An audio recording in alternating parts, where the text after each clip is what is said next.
This video documents the week I spent on the High Sierra Trail starting June 2nd, 2024.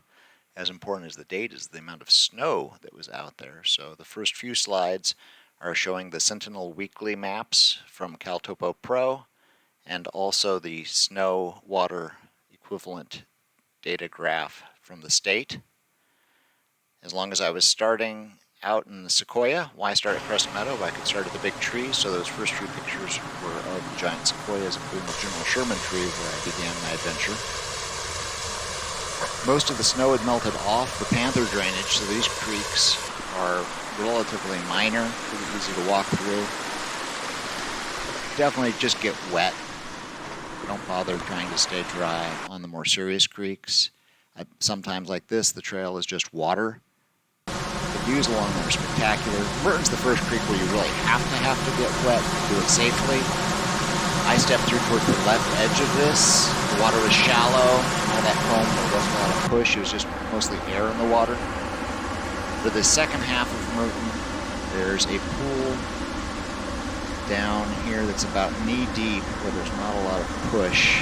I should qualify safely with I'm using poles, I've studied, and I have experience. Right there, that pool. Stepped through there. I got wet, but at least it was safe. At least safer than jumping. It's just amazing cliff edges along through here. Got this bit of video during the golden hour.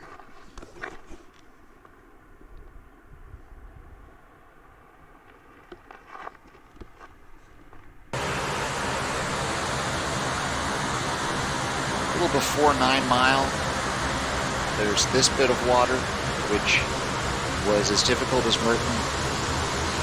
Again, the only way to cross this safely was to get wet.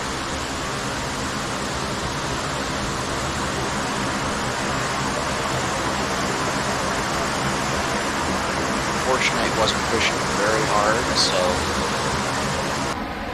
I was able to use my poles, keep 3 points of contact. This one there was a way around, this is just after.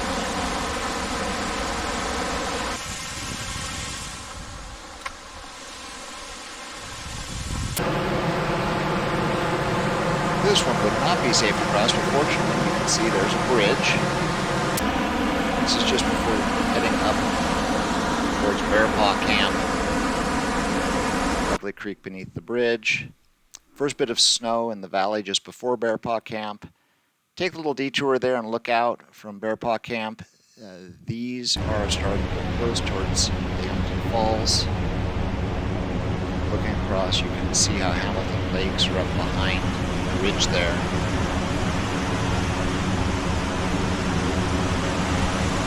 Lovely bridge over this gorge. Before going up the switchbacks, as you go up the switchbacks, you can see the trail in the distance. That tree is near the top of the switchbacks. Coming back down towards Hamilton Falls, there was some ice to get across. Approaching Hamilton Falls, this is where I turned around last year. But the water was moving slowly enough this year that with the poles and slow and cautious movement, I was able to get across. Continue up towards Hamilton Lakes. Just a few more pictures of the flow here.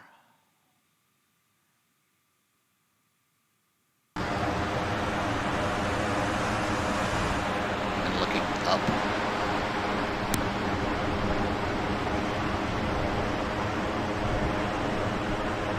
Towards Valhalla there. There's the lower Hamilton Lake, getting up into Hamilton Lake. Very nice new bear box up there, but unfortunately there's a very aggressive marmot who lives next to the bear box. The cowboy camped there, got clear and then got wet, but I was able to dry out near Precipice Lake.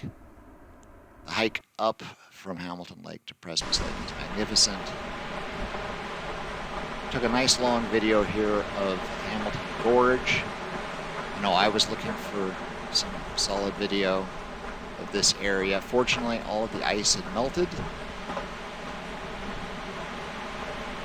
was very easy to just walk through, but you can certainly imagine terrifying spot this is when that bit of snow there covers the trail and it's icy and you need to use crampons to get over it because it is steep and a long way down.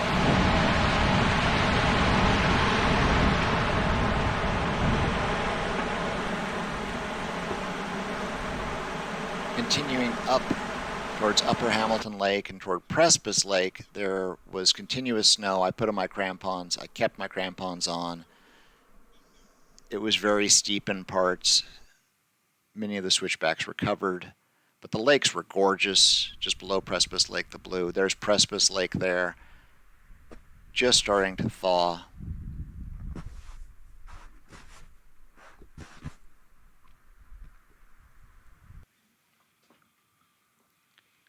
Zoomed in on the precipice. Coming up above Precipice Lake, there's water there. It looks like it's all snow, but every once in a while there's a gap, so I did not walk along the bottom of that. I stayed above the bottom of the valley. That's looking out from Kaweah Gap. In all of these areas, if you walk on the lowest snow, you're at risk of breaking through. I crossed Big Arroyo early, but it turned out that when I got to the crossing of Big Arroyo, it was fine.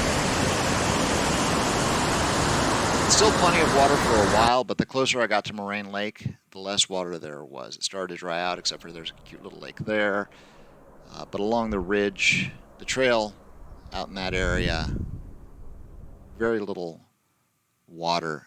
I was actually expecting to refill at Moraine Lake, but then it would have required some extra filtration because the water in the lake near the lake edge wouldn't have been easy to filter. Coming out was weak, so I filled my water there at the exit and continued along looking for more water. Eventually did find more water. Started getting down here into Kern Canyon.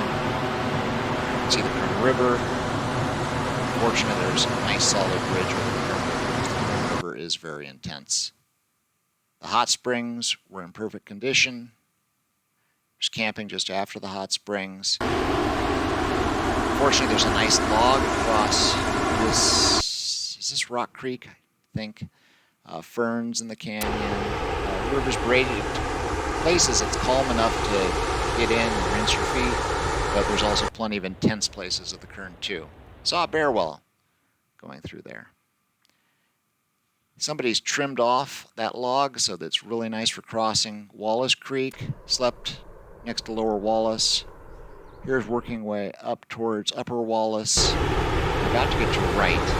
I saw people rock hop along the edge of Wright there, and if you slip in, it's going to be very bad. I used my poles, kept 3 points of contact, and felt much more secure crossing that way. Some people go up and around all the way up to the source meadow. No.